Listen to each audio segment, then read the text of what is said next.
Falar de ansiedade e como os pensamentos são formados, como as janelas são formadas na nossa memória, isso é um grande mistério, a mente é um grande mistério. Deus criou o corpo já é por si só um grande mistério, e o cérebro, que é um órgão tão pequeno e que pesa tão pouco, 300 gramas, mas ele faz tanta coisa na nossa vida, né? É por causa do cérebro, é por causa da nossa forma de pensar, que a gente tem doenças psicossomáticas, enfim, e doenças causadas também pela ansiedade, que nós vamos falar. Deus nos criou de uma forma integral, corpo, alma, espírito. O espiritual afeta a nossa vida, o emocional afeta a nossa vida física, tanto o espiritual quanto o emocional e vice-versa. Nós somos pessoas que precisamos estar bem em todos os sentidos. E Jesus, quando ele falou para a gente, para nós termos vida e vida em abundância, ele queria dizer isso, não é? Mas vamos começar a falar um pouquinho sobre ansiedade. É ruim ser ansioso? Não sei, vamos falar. Existe ansiedade boa? Existe ansiedade ruim? Aí você pode pensar, nenhuma ansiedade é boa. Claro que é. Se não fosse ansiedade, não haveria esperança. A ansiedade boa, ela te leva a sonhar, a esperar alguém ou algo. A ansiedade boa é uma expectativa, é algo muito bom, é o que nos move, senão nós não teríamos motivação para nada. Então, existe um nível de ansiedade que é saudável, é aquilo que nos impulsiona. Existe um nível de ansiedade que já não é tão tranquila, é um pouco mais estressada, mas eu vou dar alguns exemplos que também é boa, é proteção. O nosso cérebro, ele está programado para nos proteger.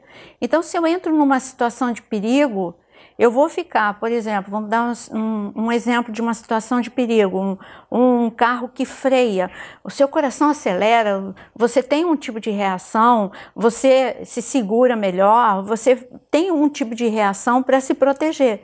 Isso é por causa da ansiedade, mas essa é uma ansiedade de proteção. Faz de conta que você foi na floresta amazônica fazer um passeio, de repente aparece um leão e ali você tem o seu instinto e você tem ansiedade e você, na sua forma instintiva, você vai se proteger, você vai correr, você vai subir numa árvore, você vai fazer alguma coisa. Isso é uma ansiedade boa. Só que o mundo moderno, da forma que a nossa sociedade ela está, e eu digo está porque nem sempre foi assim. Porque nós já tivemos, pelo menos eu tive uma infância muito mais tranquila do que hoje as crianças têm.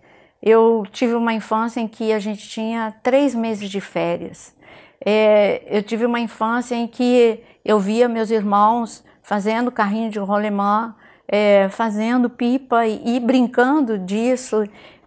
Enfim, eu brincava com coisas lúdicas, né? Eu pegava uma ameixa, colocava os palitinhos. Isso tudo são coisas que te desestressam, são brincadeiras mais calmas, né? A despeito de ter sempre um pé quebrado, uma mão quebrada, um braço, perna, mas fazia parte. Mas era sem cobrança, o ritmo era muito menor. Você chegava em casa depois de um dia de brincadeira e você tinha assim ainda uma conversa ao redor da mesa, uma televisão junto com a família. Hoje cada um no seu quarto ou cada um no mesmo local, mas com o seu telefone. Então muitos estímulos, nós temos muitos estímulos. E antigamente não, eu tinha uma musiquinha que quando tocava 9 horas da noite, eu sou de São Paulo, aí tocava, não sei aqui no Rio, mas lá tocava acho que era das Casas Pernambucanas, tá na hora de dormir, não espere mamãe chamar. Eu sabia que 9 horas eu ia para a cama. E era sem estresse isso, era a regra, e isso era sem estresse.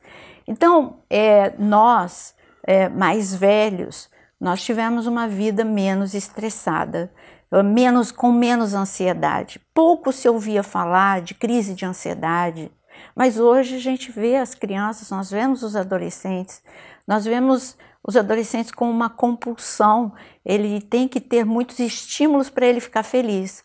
Não adianta uma coisa só, ele precisa de muitos estímulos.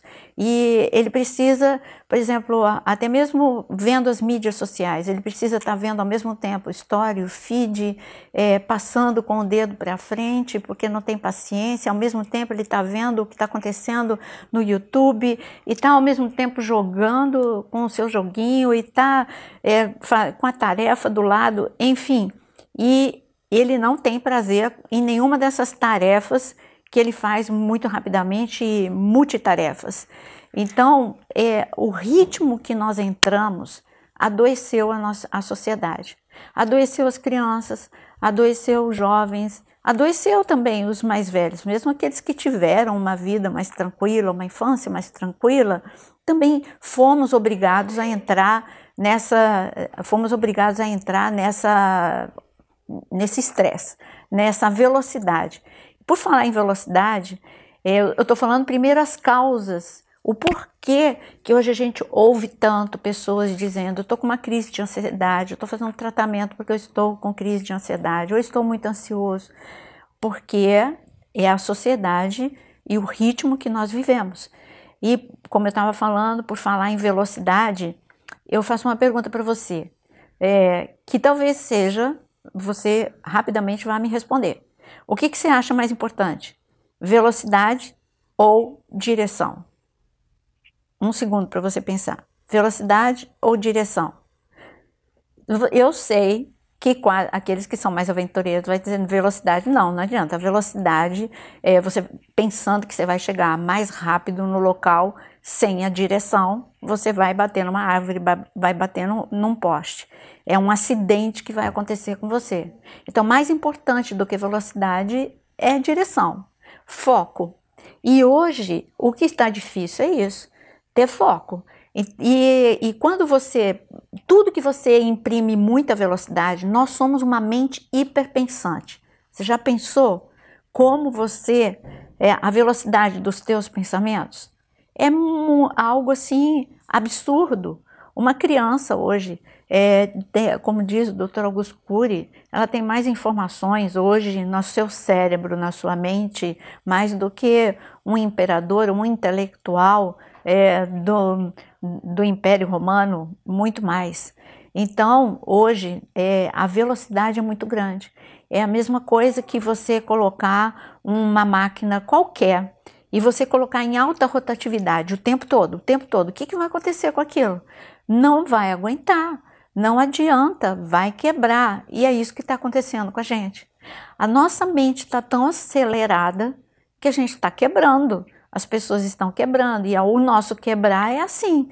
São crises, são síndromes que chegam até a nossa vida. É o preço que a gente paga de uma vida moderna, estressante, de uma vida moderna que traz muitos benefícios, mas também traz muitos prejuízos.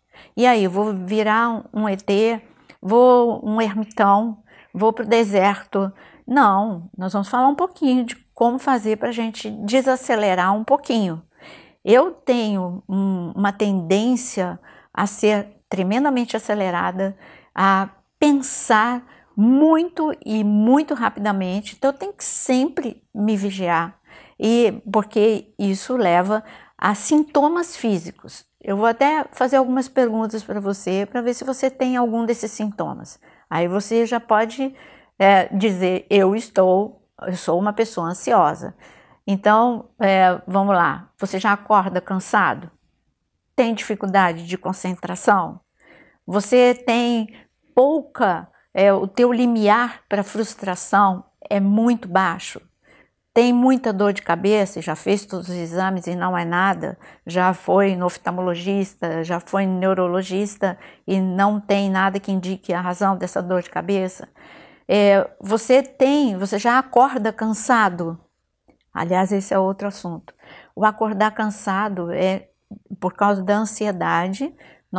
A mente ela é tão acelerada, você dorme agitado e o seu sono não é um sono tranquilo, você acorda, claro que você vai acordar cansado. Esse é um sintoma muito forte, mas tem um outro motivo também.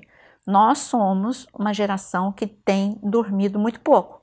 É só você olhar para as crianças. Se não são pais que disciplinam, que colocam regras, as crianças não estão dormindo de 9 a 10 horas, porque tem muitas atividades. E quando chega, quer aproveitar o pouquinho tempo, a criança quer aproveitar o pouquinho tempo que ela tem fazendo aquilo que ela gosta, já que ela tem muitas atividades. Então, está sendo comprometido. Então, é uma criança já estressada, ansiosa, por causa do excesso de atividade. Hoje existe uma competição entre os pais. O meu filho, ele faz tudo. Ele faz inglês, ele faz futebol, ele faz francês, ele faz espanhol, enfim, super, além de tudo ainda, porque cada dia as escolas estão exigindo mais, aí vai entrando, tem explicadora, tem fono, tem psicóloga. Imagina essa lista na pobre da criança, que o tempo que ela tem de prazer é pouco, porque ela tem muitas obrigações, muitas tarefas, muitas atividades, e o que está produzindo a ansiedade. Quando você fala de crianças que estão entrando facilmente em depressão e que sem esperança, suicídio no meio dos adolescentes, essa exigência, essa atividade excessiva neles também causa isso, esse esgotamento, essa falta de ânimo, esse desânimo total. Antes da gente continuar a falar de o que ocasiona essa ansiedade, eu queria voltar àquela situação que eu disse de você ir na floresta amazônica e você ver o leão, você cara a cara com o leão. Aí esse estresse, você passa uns 2, 3 dias pensando nele, não é? Ou vai sempre lembrar dele, ou aquela sensação horrível, aquele pavor que você sentiu, a ansiedade que você sentiu. Agora imagina nós aqui na cidade, nessa selva de pedra que a gente vive, a gente não encontra com o leão.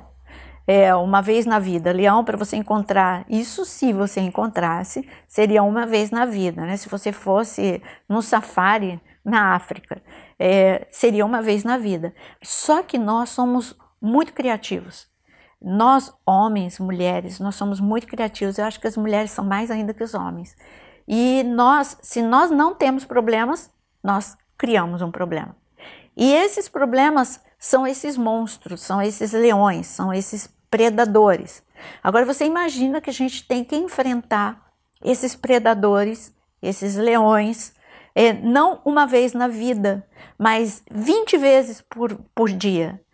Vou dar um exemplo de uma fera, de um monstro, de um fantasma que você cria e que você cria um mecanismo de fuga. Você cria um mecanismo de ansiedade. Então, vou dizer alguns. Por exemplo, você se importar excessivamente com o que as pessoas pensam de você. Isso te estressa. Isso é um monstro que vai se levantar pelo menos umas 5, 6 vezes por dia. Isso vai te estressar, vai te criar uma ansiedade muito grande. Agora coloca dentro disso ainda você ficar ruminando mágoas, você pensa ainda em você ficar alimentando pensamentos, não lidar bem e ficar alimentando seus pensamentos perturbadores, não gerenciar, porque a nossa mente, nós temos que fazer uma intervenção. Essa é uma ferramenta de gestão emocional. Nós precisamos fazer uma intervenção nos nossos pensamentos e gerenciar, mas nós deixamos que eles tomem vulto, que eles tomem uma proporção, que são verdadeiros monstros, são os nossos predadores. E tudo isso são coisas que vão trazendo ansiedade no nosso dia a dia. Não basta todo o aceleramento, ainda tem todos esses monstros que nós lidamos. Agora, antes de eu dar ferramentas, falar um pouco sobre o que fazer quando você está em síndrome de ansiedade, eu queria falar sobre uma síndrome que se chama síndrome de pensamento acelerado. A síndrome de pensamento acelerado, ela foi descoberta há pouco tempo porque é um mal da sociedade moderna. A síndrome do pensamento acelerado é justamente você não gerenciar os seus pensamentos e você deixa a sua mente pensar aquilo que ela quer e numa velocidade absurda. Se você faz a intervenção que eu te falei, você começa a pensar nos problemas, todas as preocupações que você tem. Daqui a pouco você está pensando na pessoa que falou mal de você, daqui a pouco você está pensando, e assim não para, os seus pensamentos, e pensamentos de qualidade ruim. Sem a sua intervenção e com uma grande velocidade, isso só vai te trazer ansiedade.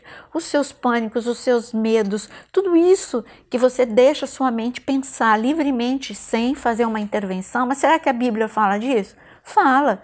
Na live passada eu usei o versículo quando Jesus disse que tudo que o Espírito Santo falou através de Paulo, que tudo aquilo que é bom, puro e agradável, seja isso que pense, que ocupe o seu pensamento. E será que Jesus falou desse assunto tão moderno? É o que mais Jesus falou.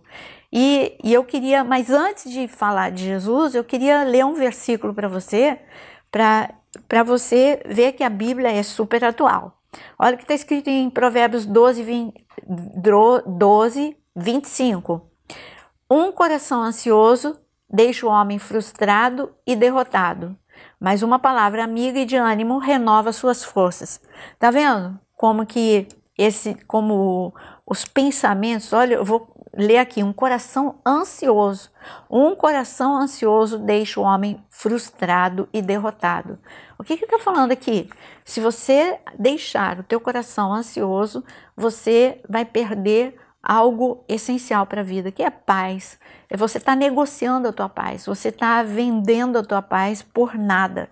E aqui eu tô lendo Provérbios para você, né? Mas eu vou falar Jesus falando sobre o assunto. É claro que você já até antecipou e já sabe que o que eu vou falar está em Mateus capítulo 6.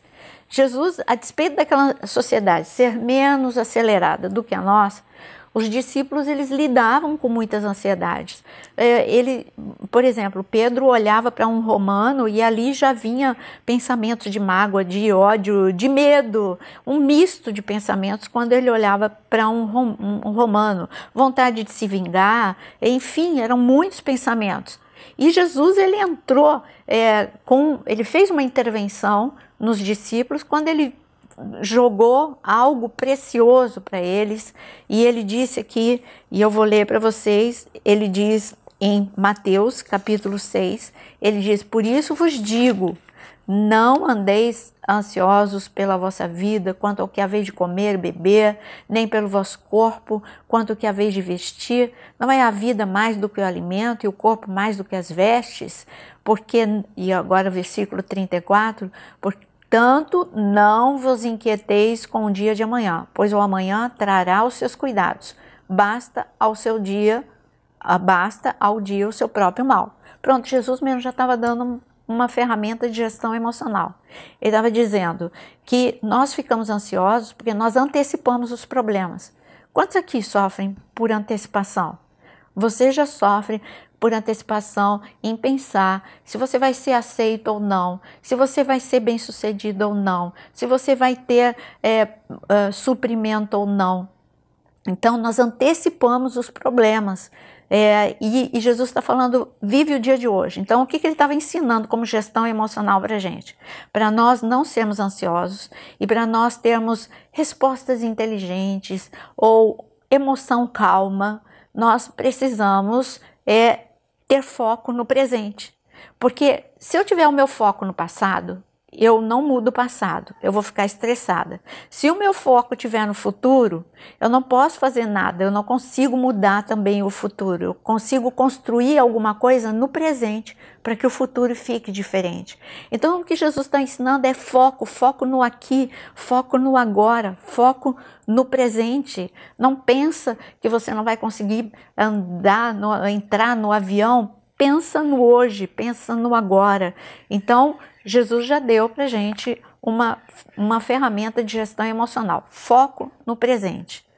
Outra ferramenta de gestão emocional e que Jesus ensina é desacelerar. Como que Jesus ensinou a desacelerar? Aliás, como é que eu vou desacelerar?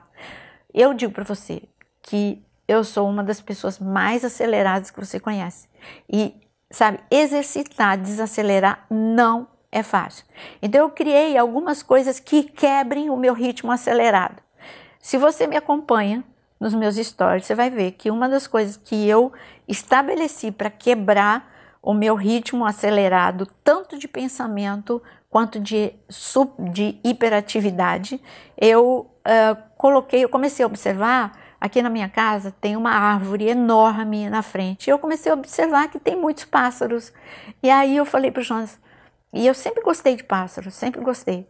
E aí eu falei para o Jonas, falei assim, será que se eu colocar uma fruta, eles vêm? O Jonas falou, eu acho que não, porque eles estão muito assustados, estão aqui no meio da cidade, e depois eles não vão comer essa fruta aí. Cada um gosta de um tipo de fruta, você está colocando um tipo de fruta que você não sabe se eles vão comer. Mas, para surpresa nossa, no segundo dia que eu coloquei, lá aparecem os passarinhos. E isso é incrível, porque isso o Dr. Augusto Cury chama essa ferramenta de contemplar o belo. O que é contemplar o belo? É você tirar momentos, flashes do teu dia. Eu não fico o dia todo vendo passarinho, não tenho tempo, mas o pouco que eu vejo, aí eu já aprendi as espécies que vêm aqui. Então aqui em casa vem sabiá, vem sanhaço, vem bem-te-vi. Então eu já aprendi, eu não sabia nada disso, então eu já identifico, já sei o que um gosta de comer, o que o outro gosta de comer. Só isso já quebra. Eu sorrio, eu olho, aí naquele calor absurdo que a gente estava vivendo, eu coloquei tipo uma piscininha e eles mergulham e eles tomam banho, eu dou risada do jeito espalhafatoso que eles fazem aquilo em dia de calor. Então eu criei para mim algo que rouba minutos, rouba não, me faz assim, multiplica meu tempo, porque por segundos que eu vejo aquilo, por minutos que eu contemplo aquilo, eu estou contemplando o belo. O que é contemplar o belo? Não é você ficar olhando para uma coisa que você acha bonita, é você valorizar pequenas coisas que passam desapercebidas pelo ritmo alucinante que a gente tem. É você valorizar o sorriso da pessoa com quem você convive, é você parar e olhar. Às vezes você não olha mais no rosto, é você parar e ouvir, sentar para ouvir o seu filho, não só cobrança, mas se divertir, rir com ele, enfim, falar de alguma coisa, contar uma história tua. Você quebra e aí você desacelera. Você tem que criar. Você vai ver como a sua ansiedade ela vai diminuir muito quando você criar esses seus intervalos de segundos, pode ser segundos. De repente você olha para e Jesus, mas a gente estava em Jesus, né? Como é que Jesus fez isso com os discípulos?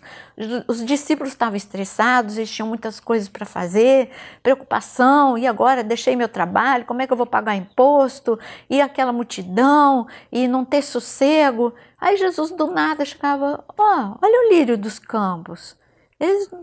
Você já viu direito? Eles não se preocupam, eles não precisam. Olha como o que eles têm é melhor do que Salomão tinha. E olha os pássaros, eles não se preocupam. Então Jesus ele mostrava, ele fazia com que aqueles discípulos contemplassem o belo. Ele escolhia lugar para falar suas parábolas, ensinar suas parábolas em um lugar tranquilo, no cenário, no mar da Galileia. E assim os discípulos estavam escutando Jesus, mas ao mesmo tempo estavam vendo aquele mar bonito, enfim. Então, a nossa realidade é outra, mas nós temos, garanto você pode fazer esse exercício amanhã, você vai descobrir uma coisa pequena da tua vida, que faz parte da tua vida. Eu não tenho que sair da minha casa, faz parte da minha vida. A árvore fazia parte da minha vida, mas eu não tinha tempo e eu passava reto por aquela árvore várias vezes por dia. Mas, de repente, eu criei algo que tire o estresse, que me tire do ritmo alucinante. Então, essa é também uma faz parte de uma ferramenta de gestão emocional para tirar a gente dessa velocidade que vai nos, como eu estava falando, quando a gente cria muitos monstros o tempo todo, imagina você com um leão uma vez na vida, você já fica estressado. Agora imagina com vários leões várias vezes por dia. Mas eu estava falando de síndrome de pensamento acelerado e hoje, desde bebês, é só você ver. Eu estava muito engraçado. Eu estava vendo, eu estava com uma bebê no meu colo e ela estava, eu estava com um livro na minha mão. Era um livro. E aí ela pegou a página e sabe o que ela tentou fazer? Ela tentou aumentar a minha página, era escrita, era papel, ela tentou aumentar aquele movimento da mão e ela começou a ficar nervosa e ansiosa, bebê, hein? Bebê de 1 ano e pouquinho, e começou a ficar nervosa e ansiosa porque ela não conseguia aumentar o que ela queria ver, que na verdade era uma página que tinha uma foto minha, ela queria aumentar a minha foto e não dava para aumentar, era papel.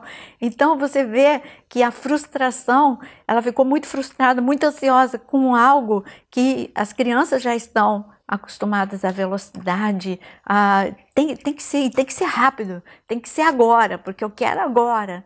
Então, é isso que nós estamos vivendo. E você precisa fazer isso com seus filhos, desacelerar. Como é que eu desacelero uma criança? Criando situações mais lúdicas. Não, olha, você vai poder ficar no teu telefone X tempo, mas o outro tempo você vai sair comigo, você vai chutar bola, se for um menino, você fazer uma brincadeira lúdica com a menina, enfim, eu vou te ensinar, eu vou te mostrar alguma coisa no meu guarda-roupa, fazer alguma coisa que tire desse ritmo alucinante. Vamos andar pelo bairro, vou falar um pouco sobre experiências minhas, vou te mostrar uma árvore que eu costumava subir. Enfim, você tem que quebrar o ritmo nos seus filhos para você não ter adolescentes que têm dificuldade de concentração. Aliás, hoje já estão diagnosticando muito rapidamente crianças com TDA, e já fazendo, ministrando medicação de uma forma precipitada, e muitas vezes não é TDA, às vezes é simplesmente síndrome de pensamento acelerado, a falta de concentração, e você só precisa ajudar essa criança a sair desse ritmo alucinante para ele poder ter um descanso, porque o cérebro ele fica cansado, esgotado, e quando o nosso cérebro ele fica cansado, ele dá aviso. Se você tem diarreia, você logo vai procurar ser medicado, porque você não quer ficar hospitalizado, você não quer desidratar. Mas quando o coitado do teu cérebro te dá avisos, você não está nem aí para ele. Quando você começa a ficar esquecido e sendo jovem, olha, eu estou impressionada com os jovens. Os jovens, eu que passei dos 50, eu lembro de todas as minhas coisas, aonde eu deixei a chave, aonde eu deixei o carro, aonde eu deixei o meu livro, mas hoje eu vejo os jovens muito esquecidos, completamente esquecidos, perde tudo, esquece tudo, e isso é um aviso do cérebro. Esse esquecimento, a falta de concentração, faz parte do cérebro avisando e mandando para o nosso corpo um aviso, mandando para o cérebro mesmo o esquecimento e a falta de concentração, e mandando para o corpo com aqueles sintomas que eu disse para vocês antes, que é dor de cabeça, dores musculares, acordar cansado, enfim, são esses os sintomas que o corpo manda para a gente, dizendo: ei, desacelera, eu preciso de descanso, eu preciso que você dê importância, tenha qualidade de vida. Sabe o que acontece quando nós ficamos muito ansiosos? Quando nós nos deixamos nesse ritmo de ansiedade em ansiedade sem quebrar, acontece algo que se chama, é uma sigla usada que é GEI, que é G-E-E-I, gasto de energia emocional inútil. Quando eu tenho um gasto de energia emocional inútil, como é esse gasto de energia emocional inútil? Pensar demais em coisas ruins, pensamentos de má qualidade, pensamentos perturbadores.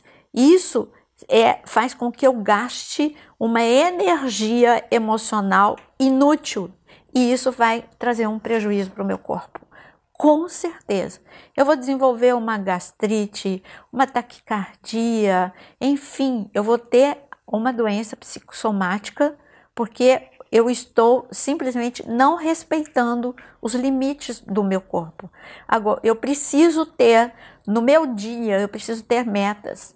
Nós precisamos ter mais gasto de energia emocional útil, que nós chamamos de GEO. E como é que eu faço para ter um gasto de energia emocional útil? Seguindo o que Jesus falou.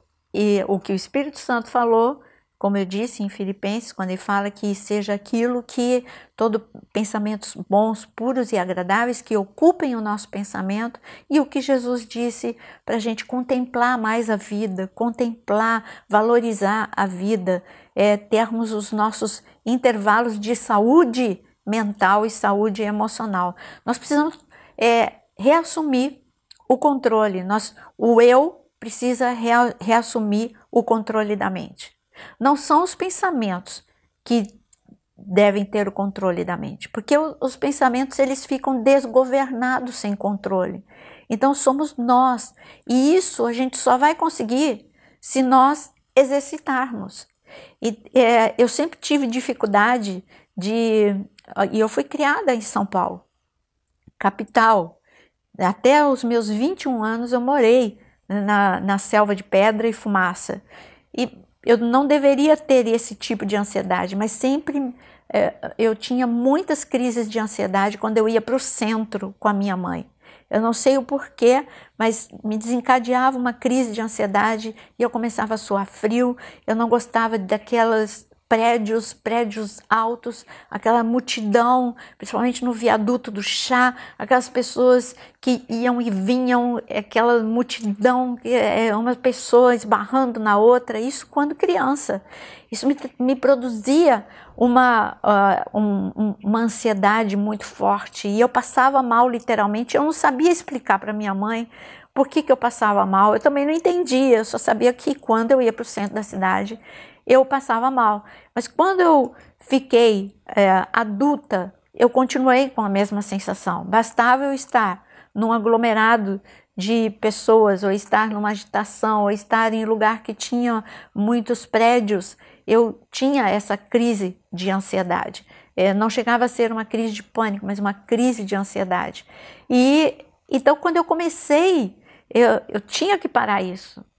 E como que eu fiz? Eu comecei a gerenciar os meus pensamentos, a questionar, porque nós precisamos termos o nosso pensamento crítico funcionando, porque senão você vai deixar, é assim que acontece, toda vez que eu me deparo com essa situação, é assim que eu vou reagir. Não, você começa a pensar, lembra que a gente falou na live passada, o DCD, que é duvidar, criticar e determinar? Não, por quê? Porque aí eu vou duvidar. Por que que eu vou passar mal? Não vou passar mal. Por que que eu vou passar mal? O que que tem os prédios? O que que tem as pessoas? Tudo bem que eu posso me sentir melhor quando tem menos pessoas, mas não há um motivo para eu me sentir mal no meio de muitas pessoas. Então, quando você começa a duvidar e a criticar e a ter experiências de ir e começar a sentir menos crise de ansiedade, menos crise, até não mais ter, isso vai trazendo mais e mais segurança e você vai ver como o seu eu, há uma intervenção do seu eu. E eu anotei aqui algumas coisas para a gente não esquecer. Eu queria até dizer de uma situação que eu vi num restaurante. Sempre fui assim, eu gosto muito de observar. Aliás, quando eu viajava muito, teve um momento na minha vida em que eu viajava muito para pregar. E eu só tinha tempo de trocar a mala antes de pastorear uma igreja local. Eu era itinerante. Então eu passava horas em aeroporto. E para passar o tempo, além de ler, eu Isso é antes do Instagram, antes do Facebook. Então eu gosto muito de observar as pessoas, eu ficava observando as pessoas, vendo, imaginando a vida das pessoas. Não era assim curiosidade, era só, ele está correndo, então ele é apressado. Eu me divertia vendo as pessoas. E como eu acostumei fazer isso, eu gosto muito de observar. Então, num restaurante, eu observei que tinha uma mesa do lado e tinha uma família, pai, mãe, 2 filhos, um mais velho, adolescente, um menorzinho. Então, os 4 entretidos nos seus telefones. A mãe ocupada mandando áudios, talvez fosse de trabalho ou fosse para a família. O pai mexendo em suas mídias sociais. O adolescente talvez vendo um canal no YouTube ou mexendo nas suas mídias sociais. E a criança vendo um programinha de criança. Então, os 4 sem interação nenhuma, absolutamente nenhuma. Só que houve um momento que houve uma interação, não houve palavras de amor, de aceitação, que bom a gente está aqui, ou um sorriso, ou nada. Silêncio total, de repente a criança derruba o tablet, então aí sim foi motivo para conversa. E aí um critica, o outro fala, porque não toma cuidado, porque derruba, olha o que faz. Aí sim foi motivo para estresse, foi motivo para conversa, foi motivo para isso. Aí no final de tudo, aí a mãe vai e tira uma selfie da família sorrindo. Então, gente, esse é o retrato da família do século XXI. Famílias sem diálogo, e quando tem diálogo é um diálogo estressado, mas tem que sair sorrindo no Instagram, na selfie, mostrando que tudo vai bem e que tudo vai muito bem. Isso é um prato cheio para muitas síndromes. Sem pensar ainda, pensando, melhor dizendo, eu citei algo muito rápido na live da semana passada. Eu falei sobre a ansiedade dos adolescentes e de jovens que vivem nas suas mídias sociais e fazendo comparações, vendo o que o outro tem e que ele não tem, e as meninas vendo através das suas influencers e das suas youtubers, vendo aquilo que elas não são, porque elas são perfeitas, têm uma maquiagem perfeita, têm um corpo perfeito, têm um cabelo perfeito. Nunca esqueça que um filtro faz muita coisa, tá? Mas aí começa a entrar a ansiedade. E a ansiedade, por causa de uma síndrome chamada PIB, que é um padrão de beleza inatingível. Elas esquecem que existe Photoshop, esquecem que é uma pessoa normal, que tem problemas, e fica uma fixação.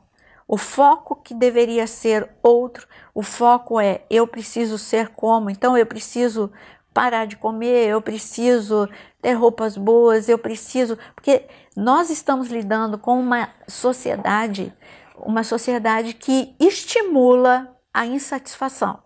Eu estou com um telefone, com um iPhone 8, eu quero o 10, mas já não basta mais o 10, eu quero o 10X, e aí vai. Então, essa insatisfação crônica, esse padrão de beleza que a sociedade impôs, também desencadeia ansiedade em jovens e até pessoas mais velhas. Hoje, eu ouso dizer que existe um nível de ansiedade no meio dos ministros, no meio dos pastores. Por quê? Porque antigamente cada um tinha a sua igreja e cada um cuidava da sua igreja e sabia de notícias dos outros e tudo bem, sabia, mas era esporádico. Hoje não.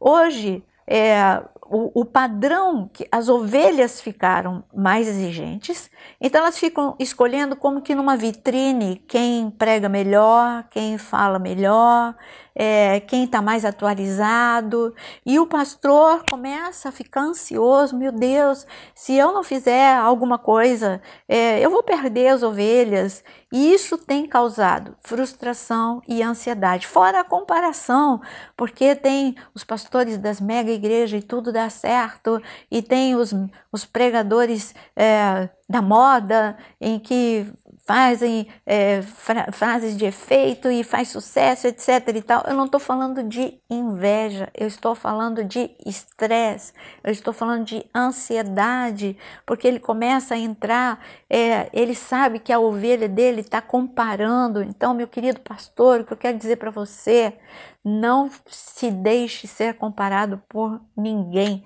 Você tem o seu valor, você precisa ficar focado naquilo que Deus chamou você para fazer.